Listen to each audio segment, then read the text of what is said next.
Captain Fantastic. He'll be joining us on the show, and that is Sibisi, and joined by the coach of the club in Ouaddou, and he is making his way to studio right now. I mean, obviously everybody wants to have communication with them, so in the next 10 minutes or so they'll be in the studio, and then we'll get you everything you need to know about the fourth record-breaking victory for Orlando Pirates in the MTNA. That's coming up, which means that for the beginning of the show, here they are.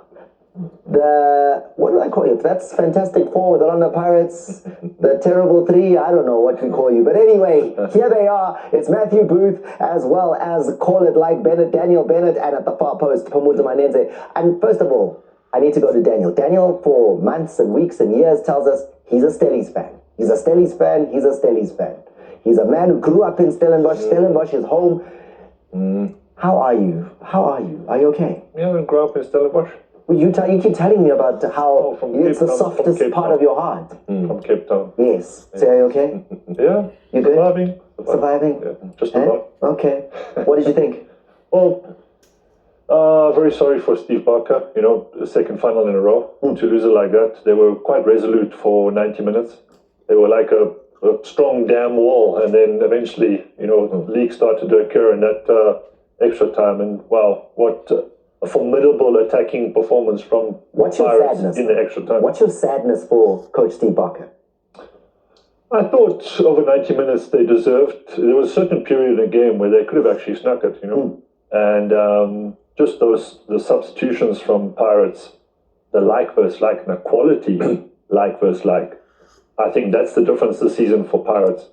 And you know, those through balls and the creativity that just kept coming at Stanic and Malosani. It was just, yeah. Pamuza, you want to get in? I saw you giving me the hand signal. No, nothing to get into, but I was just saying the final just showed the depth. The final just showed that don't play all your cards from the start, because I thought starting with Barnes, starting with Titus, starting with Mujela and Dion, that's your best attack that you have as Stellenbosch. You've got nothing coming off the bench to be able to impact or elevate the game to the next level. On the other side of Orlando Pirates, I think when you look at the depth that Orlando Pirates had, the substitution of Polis, Mabasa, Muremi, even the club captain sitting on the bench, having to come off the bench and come and lead towards the end. I thought that the final really showed the qualities and depth of both teams. Right, plenty of depth on that Orlando Pirates side of the park. Stellies themselves, though, and we'll talk about that later on, also really had opportunities in that final to potentially have caused an upset. Now, if you agree, tell us. If you don't agree, tell us. Send your questions through as well. Hashtag SSDski. What do you want Bodlela as well as Coach Ouaddou to tell you? I'll look at some of those and I'll try and throw those questions in throughout the show. So make sure you get in right now and tell me what it is that you want to hear from the captain and the coach of Orlando Pirates as they bring the trophy through to studio. Now, Daniel Bennett, the former referee of the year here in South Africa. Daniel, it was a quietish final from a referee's perspective, and you walked in here today saying, wonderful, I love it. That's exactly what I want. Well, it's exactly what we want as referees as well. You don't want anybody to know or be speaking about the referee after the match. You want actually somebody saying, who was the ref today? You know, and that's the biggest compliment I would ever receive if I had a good game. And in a final, the MTN final it's a hectic game, and I've refed 4 of them. And the pressure on the players, because it's big prize money, the players are nervous. They know they're going to get a share of the money, so they're going to play out of their skins. And you know, just the pressure on the MTN final, it's a really tough game, because another prize money is going up to 10 million. So it's a lot of money they're playing for, and there's a lot of pressure on players from the fans, from the media. You know, it's a big game. But it's impossible for there to be nothing to talk about. So let's take a couple of the moments with you. Yep. And what we have now is Daniel Bennett. He's going to call it, right? So, Daniel, call it like Bennett. We start out here in the final, and we see the Master Chef brought down, yellow card whipped out. What are your thoughts? So we've got to now, if we look, there's obviously a counter-attack now, right there. If this offence is not committed, look how much space he has to carry the ball. Plus, he's got an option down the right wing as well. So this is obviously stopping a promising attack by holding. So therefore, it's a yellow card. You see the holding here, right across his... it makes a slight touch for the ball there, but you can see the arms are around. This is not football. So Good decision by Mr. Ndluli, and that's a yellow card for stopping a promising attack holding. All right, so yellow card, deserve it. He's called it like Bennett. This one, though, guys, this tested us even on the weekend, guys. Yeah. We could not work out here whether it should be a penalty and where you'd hang penalty on here as Stanic, the ball hits his hand. The ball hits the hand. That's the fact of the matter. The ball hits the hand. There's a good view there. Clearly hits the hand. Now we've got to decide, is the arm in a natural or unnatural position? For me, that's natural. You can't put his hands anywhere else.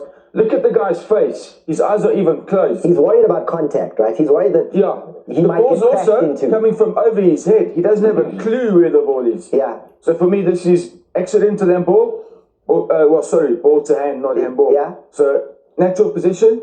He doesn't have a clue where the ball is. He's not expecting the ball. So for me, it's just no handball, no penalty. I just have one question, just also for the future when we do games. So if the ball is coming from above your head, dropping down and it touches your hand, do you still refer to a natural position and making your body unnaturally bigger? So for me, the ball coming over the head is a consideration I would have used in this situation. But the fact of the matter is, he's looking up and his hands are next to his body. For me, that's a natural position and not making the body unnaturally bigger. Different story if there's a shot coming in from behind, and I do this, and now the ball's behind me, now making my body unnaturally bigger. For me, his arms are here. I don't think he can move them into a more natural position. Let's speak to a guy who used to play in that position and maybe knows all the tricks of the trade. What do you think there? Is there anything that Stanic has done that maybe experiences, maybe just get a handout, or are you comfortable how Daniel has called it? This is a bit of a grey area. This is probably the best angle to see actually if the arm is extended far enough to be unnatural. That's a bit of a grey area where the referee can use his discretion. Ultimately, I think this is in more of a natural position than an unnatural one. He's not necessarily making his body bigger in that instance, but this is very much a grey area. It could very well have been given. Yeah. It could? Don't say it's not absolutely not a penalty. For me, it's then you not say a it can be given, penalty, Daniel. but do you have another referee on another day in a different position, in a different angle? That could have been given. I'm saying it's not a penalty, but you might have a referee on an off day not in the right position to see, and it's given. But this was a correct decision. But do you consider that there is no Paris player that was going to benefit from that ball dropping? No. Does it influence your decision? No. Or is it just a matter of unnaturally? Handball is cut and dry, unnatural position, body unnaturally or naturally bigger. Is it movement from the hand towards the ball? In this case, I don't see it. I see the ball dropping over, the ball's hitting the hand, and not the hand towards. I was in the stadium and they didn't agree. That's why football's a beautiful game. We're not all going to agree on the same situation. So, there were 63,500 Paris fans in that stadium. I can imagine. There was a lot of happening there. But I hear you. There you go. So Daniel has called that one. Now, let's take you to an incident that took place with Mamelodi Sundowns in action against Magesi. 3-0 victory for Sundowns in the Betway Premiership. Big game as Sundowns go top of the log. And there was a red card. Darpour picks up a yellow card here relatively early on in the first half.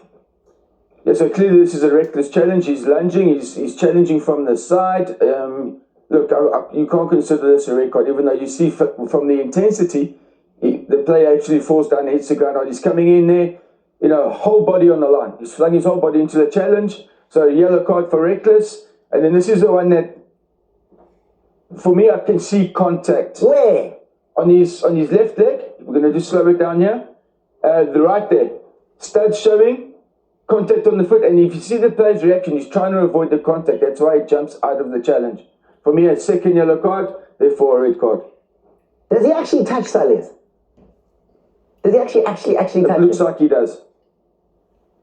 Oh. Darpour doesn't At think he any has. stage, when a player's going with a straight leg and studs, there's something going on there. I mean, Daniel, even if he does ride the challenge, if he vaults over that leg, the outstretched, stiff leg, there's still intent there, isn't there? I mean, he's gone in there with a stiff leg, could have caught him on the Achilles. Yeah. So if there was no contact, is that still a yellow? The thing is, we can't judge intention, like I've said before, because I don't know what that player's planning to do. But the fact of the matter is, you've got to look at the facts and the considerations. Straight leg states he's playing in a dangerous manner, reckless manner. Therefore, we've got to assume that there was contact, and that contact is illegal. That's why they always say to defenders or defending players, stay on your feet for as long as possible. Yeah. Because once you lunge in, you're taking a risk. And that's why you'll be booked for moments like that. Even though you don't make contact, you might be booked for that because of the lunge it just looks reckless, and it's taking the risk, like Pumuzo says. And I love a defensive player who makes his mark early on, but he had already got a yellow card. That was completely unnecessary. And you saw John Maduka's expression after that red. I mean, 1-0 down just before halftime against Sundowns, unnecessary. Yeah. How much does reputation come into it potentially in a referee's mind? I mean, he's been sent off so far this season already. In this game, the first yellow was one of those wild tackles. Is it now just playing to the referee's mind that, no, man, he's not listening now? It would be so unfair to players if we went into a game with that mindset. I've got Matthew Booth today. I know he's a problem at the back. He's going to. I'm not saying he was a problem. Human, but you are human. Yeah, but you are human as a ref, and you really know that you have Matthew Booth. You don't really go on to the field with that sort of mindset. You've got to go in there with a clear mindset. No prejudgment. No thinking of this player. You can manage him. I used to manage difficult players in another way, off the ball. Calm down, and easy, take it easy. So you're giving them that chance to conform with the law, and you're also managing them as well. First challenge, yellow, boom. So you've got to learn how to manage players as well, talking off the ball. But we never go into that mindset of prejudging players. It's just not acceptable and unprofessional from a referee's point of view. All right, so there you go. Call it like Bennett. You called it. Thank you very much. We're going to release Daniel Bennett now because it's time for us to get into the conversation with Ouaddou, the captain fantastic of Orlando Pirates, as well as Coach Ouaddou. They join us after this, and I'm going to be looking in this ad break to your questions to try and throw them to both of them. The champions are here on Extra Time. That was four. Yeah. The office. Designer. I said to the players that this game will be won by small details. I won today, but I don't pretend that I am better than him, because this guy is a fantastic coach. He's doing a very good job. 3-0, I don't think it's a total true reflection of the game. But in all honesty, they were the better team in extra time. And based on that, they deserve to win it. I was so excited for the players. I just won, and I think I get a new injury, but the most important is trophy, and I will go back to the treatment now. Asiko iskati yasinafiki awukho umzuzu ongafiki esigama kebloke bruka wamafrobekisa phezulu bathifasa phakani yafasa ndoda emnyama wona wayiafrika wena kanye zimpila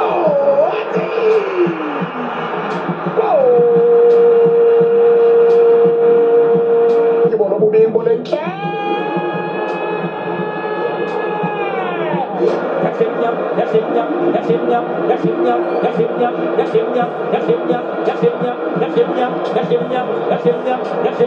Orlando Pirates 2025 Sapa Bagania Sapa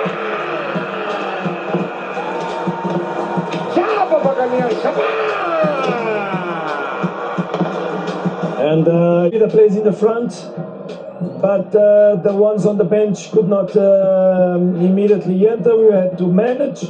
So managing the team and managing the players is also very important. Sometimes we think about things that we would like to do, but we cannot do. We have to protect the players that we need to protect. And then turn it on.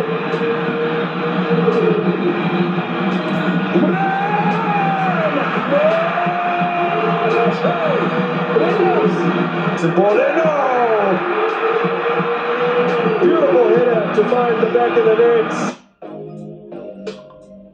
Here it is, the MTN8 trophy. It's with us in studio, and it is not alone. It is joined by the man at the helm of making sure that it stayed with the Orlando Pirates for a fourth season in a row. The brand new coach of the club, Abdeslum Ouaddou, is part of the panel. Alongside him, his captain in Gosnasi CBC, Orlando Pirates represented. Congratulations, champions, and 4 times champions of the MTN8. it's a privilege to have you in studio with us. I'm going to start with the coach. Yes, Vele. Yes, coach. I know. Skipper, you know, coach. Coach. How are you? I see you wearing a sling and, you know, you're a little bit injured. That injury wasn't showing so much during the final, though. It changed as the game went on. How are you? Good evening, and thank you very much for your invitation. It's a pleasure to be among you tonight. But yeah, I'm okay. I'm okay. I want to know, like, do you feel the pain less as the game is going on? And you know, because when you walked out, it looked solidly in the sling. And then, as the game happened, by the 80th minute, you were hands in the air. There was no sign of the injury anymore. The truth is, it's very difficult to coach, to manage without my arms, and it was a little bit difficult. So it's why I take it off. But in the night, I was suffering. Really? Yeah. And then the players are even giving you high fives. I said, good. On the injured arm as well. So you're directing the traffic. You need both arms. Of course, I need the arms to coach and to show some movement. It's very important for me. Bondela, for you, a special night. 4 times at Orlando Pirates, you've been part of winning this trophy. Why is number 4 even more special than the other 3? Good evening, Pat Thomas. You know, it's always special, you know, playing in a cup final, and let alone win it, you know, and to do it for the 4th time in a row, it's something special. And it's something that I'll keep dear, you know, close to me. And for me, you know, what makes this one special, I think it's being the one who's been able to lift the trophy. You know, I'm always the guy at the back. I'm not the one to be in the front, you know. So this one is special. It's special because I got to lift it. Because you're the captain. You got to lift it. I saw you looking around, though. Yeah. Like, I saw you looking, trying to delay the lifting. What was happening? No, I've been begging Kabiamla, but I'm begging because I think credit to him, you know, he led the team, you know, in my absence. And it was only fair for me to share the success with him, you know, so hence I was looking around. He never showed up. Hey, ufigile but amasengithi ndoda siye phela awuserelaxile. Too late. Awuserelaxile. That feeling, though, that feeling of lifting the trophy, can you describe it? Yo, Brad Thomas, you can't put it into words. You have to be a part of it, or you have to do it, you know, in order for you to feel what I felt on the weekend, you know, and especially coming from an injury, you know, what a better way to come back to the team than to lift the trophy. And then, coach, I mean, coming into this final, let's be straight. It's just you and me here now. This was important, right? I mean, this moment here must have meant so much to you. Yeah, for sure. It's before speaking about myself, you know, I all the time speak regarding the importance for the club, for the fans, for the players. For me, this is the most important. After, of course, I came at the end. Yes, for me personally, especially when the club won it 3 times. It's very important for a new coach as well, you know, because the previous coach win it, so it's important. You think about that, like that goes in your mind that you know, Coach Rivera's won this and he's done it 3 times. This is something that you think about coming into the game. Of course, and he did well. So when we are competitors, you want to do well, and for the fans, for the club. And to continue winning, and for the trust as well. I think for the confidence, for the trust of the players, of the fans, of the management, I think it's very important. Guys, I've had some conversations. I see Pomodzo as well as Matthew ready to get into the conversation. Menze, what would you like to go with? No, for me, my question goes to the coach to say a good preparation in pre-season. When the season starts, are you completely happy with the squad? Do you have the belief in the squad that you have to say, this is a squad that I can be able to challenge for trophies with this squad? Were you happy with the squad when the season started? Of course. The scouting department did a fantastic job.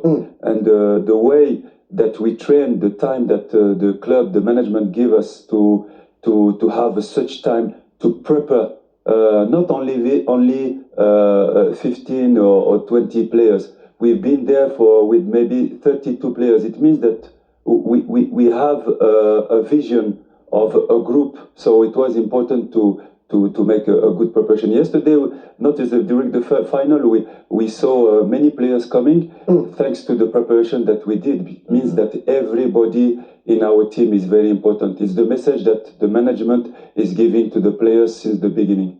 I'm looking at some of the tweets, Coach, and I mean the love that's coming through for you specifically, and the ones that I just saw on screen. They're calling you John Wick. They're saying you're simply the best. You know, it has to be a good feeling to have the fans on your side now. Thanks for them, but I like I told you, I always use we, never I. For me, the collective work, the way we are working in the club is fantastic, you know, because I believe on the collective work. It's all the time what I said to the players. It's not because some of players don't start now that they will not finish the season. You speak about starting, so let's talk about the starting lineup, right? Let's get straight into that starting lineup. Explain it. What were the decisions that you had to make in terms of how you decided to start this game? You do have, for instance, a Sibisi who is sitting on the bench who could potentially have taken Siama's position there. You didn't start him. I think it's a very good question. You know, as a coach and a member of the staff, we have to think of a strategy. And especially when you analyze the opponent, they have two key moments.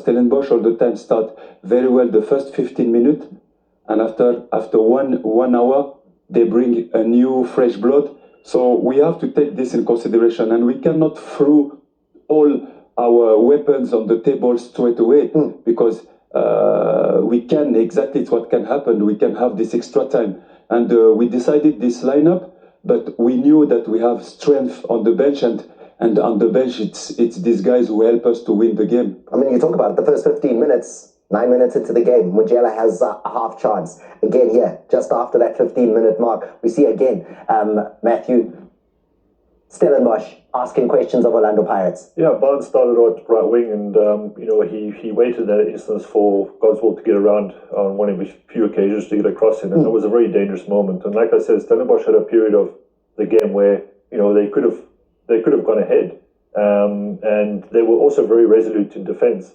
up until extra time. And here again, working it down that right hand side, Mojela, I think it was good for Stellenbosch that he had played a couple of games leading up to this all-important final, because he could very well be a thorn in the flesh of most defence. Barnes there, that's just after the half-time break. And in the second half, Coach, that second half, suddenly we saw Stellenbosch. Suddenly there was tremendous pressure. And I don't know if you felt it on the bench, but in the stadium, I felt the crowd go quiet, and I felt Stellenbosch gaining control. You're right. Even on the bench, we saw that we are losing a bit the control, the possession, and it's in that moment that quickly we have to react as a staff and to bring our our second weapon. It's what we did, and I think they did some changes as well, and we saw that the central corridor was very blocked by the opponent, and we wanted to change our strategy and to maybe to bring some peace on the side, and especially the weapon is Mabasa. Mabasa, we know, is a guy who likes the box, who is very efficient in the box, but in the same time, he needs somebody to serve him. I think for me, my question will go to the captain, Sibisi, to say there's two youngsters that are playing at centre-back at the moment. The type of conversations that you are having with these two young boys, one, a teammate of yours at international, the other one is a new youngster that has come into the team. How are you taking the role of being a captain and also just being the advice and a mentor to these young centre-backs? Look, for me, Prapums, I think it hasn't been such a difficult job to do. You know, as you've said, you know, Lewon has come into the team, you know, fairly new, and I think most of us didn't quite know of him, you know, and I think he has surprised us with the type of performance that he's been able to deliver, you know, in our absence. And I think it can only grow from there, you know. For me, it's just to keep on encouraging them. And as I've said, you know, everyone has to wait for his turn. You know, if it's their turn to play, it doesn't matter whether I'm back. I have to wait for my turn, you know. And whenever I get my chance, I'll definitely use it. Now, we're speaking about young players. And then we see in this final, and I don't know, guys, if you are going to concur with this, but Relebogile Mofokeng had a fantastic game. Yeah, superb, you know, and this is the position that he flourishes in, you know, starting out left, cutting inside onto his right foot. And then later on in the game as well, when there were changes made, he felt right at home playing as a 10, you know, and that, I think that's the difference between last season and this season, is that when the changes are made, there's a slight difference in the players and what they offer, but the quality is the same. And I think that, coach, maybe, you know, you had Rumo Gallus last season, you would have kept an eye on Pirates. Would you perhaps agree with that the quality of the substitutions is almost like versus like now, which must be great for you as a coach? I completely agree with you. This season I have the chance to have such talent on the bench and deep on the bench, and give me freedom to make some changes, which is different from last season. Like you said, when we decided to bring a relay in the middle, is to give him more freedom, because on the side, even he can come inside, he has only 180 degrees of possibility to play. When he came inside, he has 360 degrees of possibility to play and to fight, to have the connection between the front line. So it was the idea, and I think he enjoyed it, because when you give, you have to give freedom to this kind of player. But he enjoyed it from minute one. He was enjoying it from the kickoff of the game. Yeah. And I think he felt good in that game. He was exciting to find combination between his teammates. He saw them, he's scanning, he know exactly where they are. And what I like on this player, it's before receiving the ball, he know already what he's going to do and to go forward. This is very important in our game model. And you see that 60th minute of the game for Mudzo, the master chef comes out. And then that's where we see Apollos coming in, and really this movement that you're talking about, having to go to the middle of the park. It has an impact, because one of the goals shows exactly maybe what the coach was planning. Give us the tactics, give us the trends, we'll hear what the coach's thoughts are. I think when you look at what Relay does in the goal that Mabasa ends up scoring, when you go into this, you'll see that is Masindi. He has come off the bench, giving them stability. Unsung hero at Orlando Pirates, actually Nduli, does an incredible job. But what I see in here is the two fullbacks. Look how high they are, the two fullbacks. Nduli wins the ball. It goes to Apollos. One thing that they do well, Stellenbosch, they put pressure 3 versus 1 in this instance.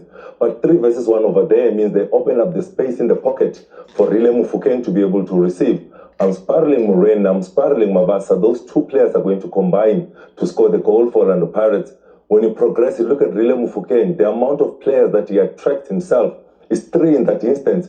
Maloisani is now forced to come out of his position to try and press the ball. And when he comes out to press the ball, look what he does. That is Maloisani getting closer to Relay Mofokeng. But it opens up the space between the two other defenders in this instance. But Relay Mofokeng is so intelligent. He sees that space that Orlando Pirates can use. I'm spiraling Muremi because he's going to go on and give the assist. First option for Relay Mofokeng is to play the ball out wide to Muremi. The second option is he can play the ball inside for Apollos to be able to go and finish. Now, the end of God is on Mabasa. The coach speaks about Mabasa being a box striker. Look at him trying to make the entrance into the box. As soon as that ball goes to Muremi, he knows Mabasa that he has to attack that near post. A well-taken goal by Orlando Pirates, but the pressing of Stellenbosch opens up space for Relay in the pockets, and he excels. Is this done in training? Or is this like brilliant play on the field, coach? Do you work on this in training? Like when you look at that, you go, that's exactly what I planned. I can show you in my clipboard. I said, do this, do this, do this. It's a good question. You know, we have to be very humble in that job.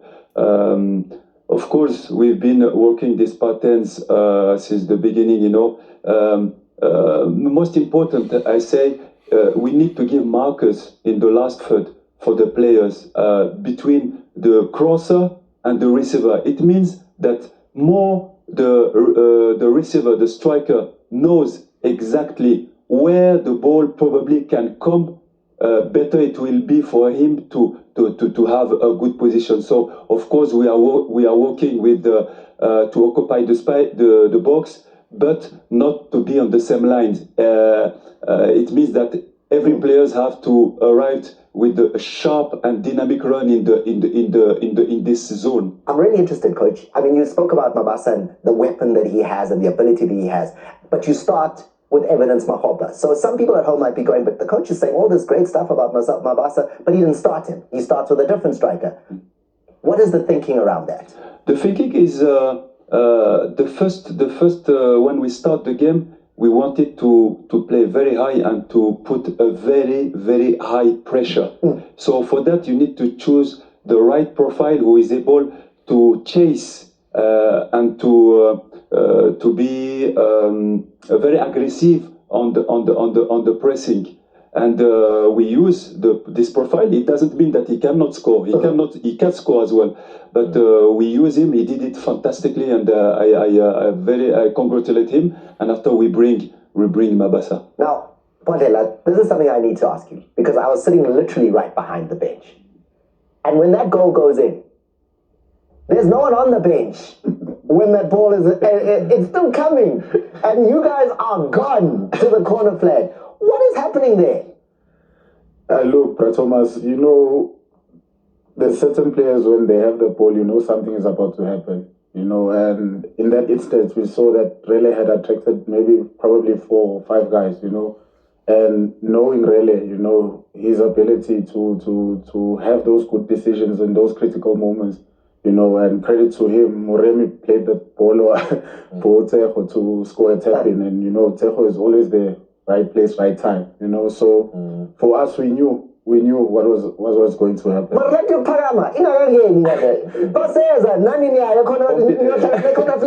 know what you should Thomas, like we asked so as soon as we really receive a ball, then besides solo. I've never seen anything like it's like empty.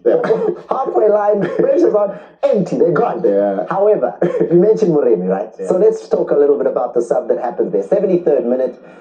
One, we just saw there, Matthew, the impact of Moremi on that goal for Mabasa. This substitution inspired. You've got to feel sorry for Malosani and Stanish, because 60, 70 minutes you've done pretty well. You've handled, you know, Mahopa, you've handled Buri to a good extent, and then on comes Apollos, Moremi, you know, Mofokeng changes. That particular ball is not defendable. There's nothing you can do? There's nothing you can do. If you to that goal, Malosani is actually in a good position. But Fana defender can't do anything. There's just too much curl, too much vision from Apollos there. For me, there's very little that Malosani or Stevens could have done in that instance. So good that the coach's arm was cured. He didn't have the sling anymore. He's feeling good at this point. Coach, Apollos, I mean, that pass, is this what you see every week in training? That kind of vision? I can tell you that it's a very high level pass. It's what we are seeing in the top games in Europe, and it's what we are expecting from our players. It's what we try to implement in training. And I'm agree with you when he say that it's very difficult to defend this kind of ball. I've been a defender. It's impossible, because you have to treat the problem at the beginning. If you don't treat it at the beginning, it's very difficult to treat it at the end of the action. And look at the danger that continues here with Moremi and his statistics in the game. He's played, what, 45 minutes? Yeah, for me, he shows a very big heart. This is a player that I think the Orlando Pirates supporters were a little bit impatient with in previous games, where he was not getting the love that he deserved. It's difficult for young players like this joining a big institution like Orlando Pirates and adapt immediately. I think he needed a couple of games to adjust, and he did not adjust as quick as maybe the supporters wanted. I think I was commentating in one of the games where he got booed after the game, but the strong mentality that he shows to say he will block that noise, concentrate and work hard at training, and that's why he was able to give the team this type of performance and result over the weekend. Bodlin, guy who comes in, the match is 120 minutes. He plays 45 of them. Man of the match. Thomas, like the numbers that the guy had, you know, to come off the bench and score 2 goals, you know, but credit not only to him, the supply that he got, you know, from Ozone, 2 brilliant balls, you know. And I agree with what Matthew said, you know, to say that first ball you can't defend. It's either you score an own goal or they score, you know. So, yeah, no, credit to him for picking himself up, you know. I think as Upra Pums has mentioned, he didn't have the greatest of start, you know, and the supporters were kind of impatient with him. But, you know, to pick himself up and to score 2 goals for us in the final. Were there any conversations that maybe happened with you as a captain after the incidents where the fans were on his back and, you know, trying to keep him up, either coach, captain, to make sure that he could be in this kind of mindset for a game like this one? Yeah, there were conversations, you know, Thomas, and it was one of positivity because I think most of us have been there, you know, where, you know, the supporters are on your case a bit, but... Now, Captain, fantastic! Yeah, I mean, we are corner, Thomas, we are corner, but yeah, you can only grow from that, you know, and to put in such a performance on the final, you know, what more can we ask for the guy? The performance, 4 shots, 3 on target, 1 key pass, 30 touches, 15 passes, 2 tackles. He's won a foul. He's conceded a foul in 45 minutes. There are a lot of players who don't do that in 90 minutes, coach. He just came in ready for the moment, ready for the occasion. Yeah, there is one thing that is very important in our club. It's how the players have been managed and the mentality, the spirit, the team spirit that we have in the team since the beginning. You know, in the preparation. If you've seen all the games, we didn't have one lineup. Everybody was rotating, and we were playing every place to give time to all the players in order just to be ready in that kind of games. And there is one thing that is very important for me as a coach. Even when I give the lineup, I never call the other players substitute. Never. It's forbidden, and it's forbidden to get out from my mouth. I call them impact players. And it's very important because when the guy comes, is to finish the work that the other one has done. It's exactly what they did. And we have to continue in that spirit in the other games, and it's what I'm expecting from the players. But how does he get 30 touches, coach? 30 touches in 45 minutes. A lot of players don't make that many touches. It's as though you were saying, give the ball to Muremi. Yeah, because he came, he's fresh, and he already played some games as well. They know that we can give him the ball. He's a speed, he can take space, and he had a lot of confidence. That is very important, especially when we push him on the left side as well. He's very comfortable. You got the goal. You're going to give us a sense of how his impact was. Another tactic, another trend. Take us through it, Bold. We call it the coach's influence. When you look at the coach's influence, is when he looks onto the bench and brings on players to influence the game. Pirates are pressing with a 2-3-1 structure in this instance. Relays is central now, is a 10. You look at Mawasa, is the outlet, is the number 9. Now they try to put pressure on the left back, which is Mutapa, plays a long ball. Now let's look at the shape and the discipline of this Orlando Pirates team. Look at the back 4 led by Umbogazi. In that midfield, you still have that Nduli factor who keeps the glue together. And as you play it through, now this becomes a transitional goal. Look at the 4 defenders for Stellis. They had changed into a 4-3-3 formation, that is Stellenbosch, and now that is the 3 up front. But what Orlando Pirates does well in this instance is the way the group defending. Look at how they press the ball. It's 3 versus 1. They make it very difficult for Stellenbosch to progress in this instance. Again, is that same man, Muremi, that we're speaking about. The hand of God is on Muremi. is going to go on and score the goal in this instance. I'm spiraling a police on top of your picture because he's going to have the impact, because that is the space that he wants to use for Orlando Pirates. But when you roll it through, you'll see that important man again. It's Nduli that wins the ball, progresses the ball wide. The space has opened up for Muremi to be able to go into that space and use that space. That's the quality that Orlando Pirates has brought in a police, the ability to find that pass.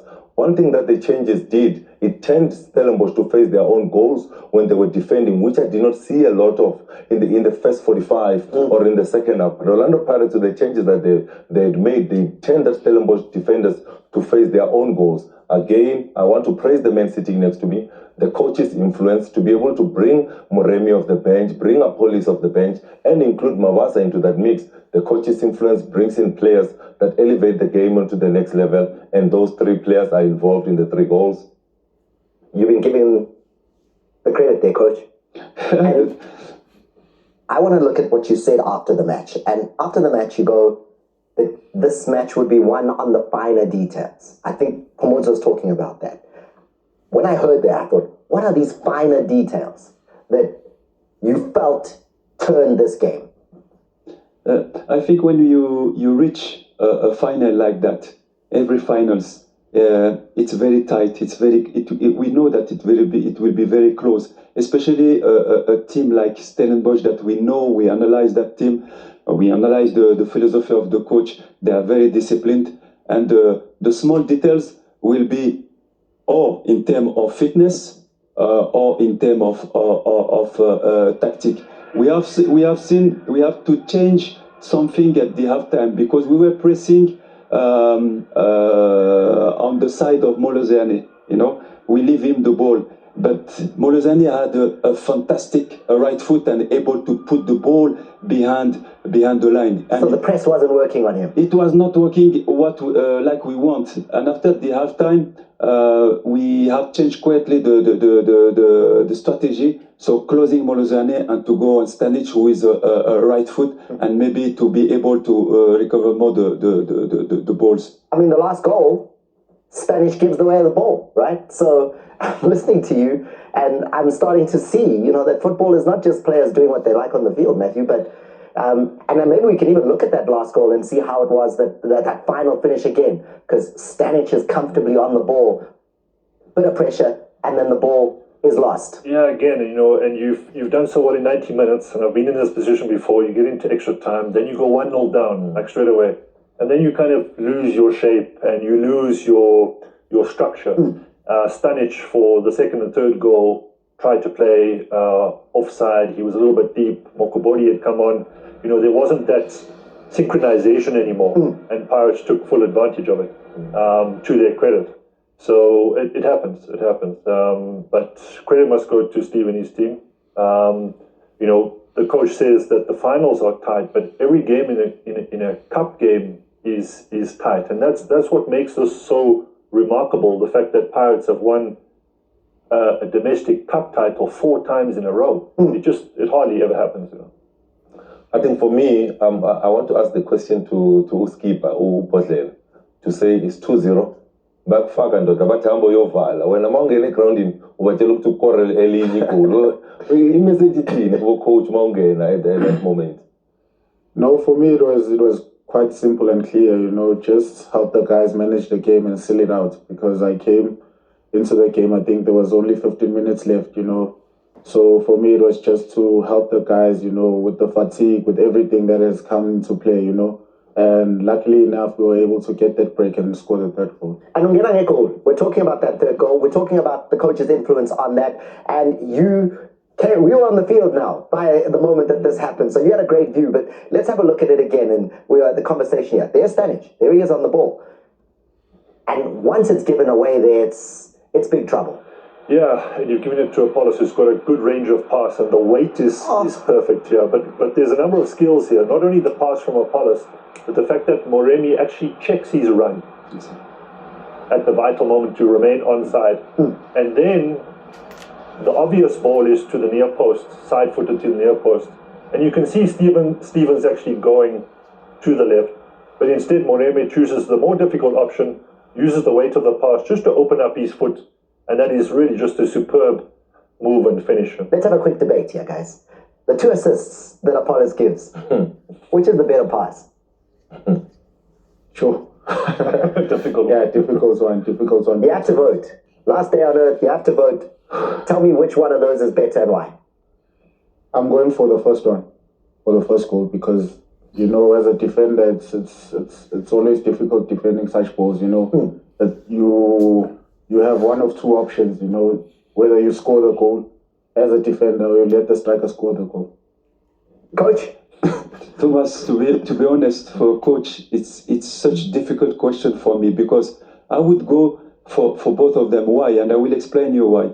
I'm looking for this kind of pass since the beginning of the season, you know, to exploit the space behind the line, behind the back of the defense. It's very difficult because you need a very strong synchronization, coordination between the ball carrier and the ball receiver. To be able to give a ball, you need a run. And if there is no run, there is no pass. So they have a very good connection between both of them. But in the first one as well, there is a good connection because Apollos was able to see that he was in the second post, that he can put the ball behind the front line and the goalkeeper. So it's fantastic, you know. I can see that kind of passes in the high level in the Champions League in Europe.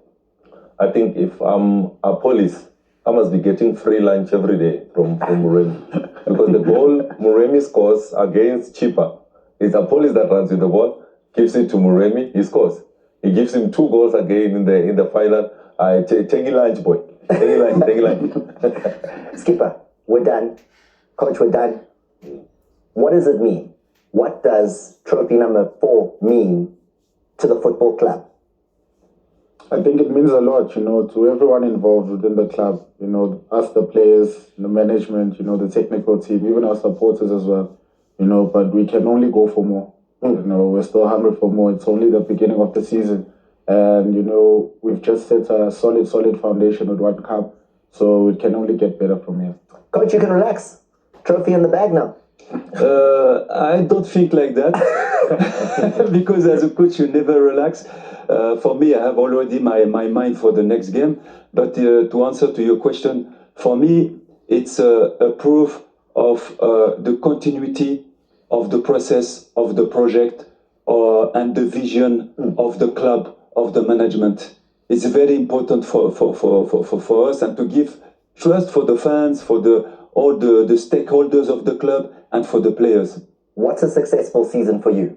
1 trophy in the bank already. For a lot of coaches in the league, that would be a successful season. For Coach Ouaddou, when this season is over, what would it need to be for you to say that was a successful season? And now you want to put me on pressure again. No, but for me, a successful season, of course, is to win trophies. Orlando Pirates not winning the trophies, it's not possible. So, of course, it's successful season is to win the league and to win the Champions League. Well, there you go. Thank you very much, Coach. And thank you for bringing the trophy. Bodlela, thank you very much for bringing the trophy as well. And we have to release you. All the best with the season ahead and with the goals that you've set yourselves. Thank you. Thank you very much. There you go. Orlando Pirates, 4 times champions of the MTN 8. And I loved what they called it here in the screen, on that big screen behind you. The MTN 8. Fantastic 4. Will this team be known as that in MTN 8 history forever? The Fantastic 4. That was Orlando Pirates. We're back with more as we shift our focus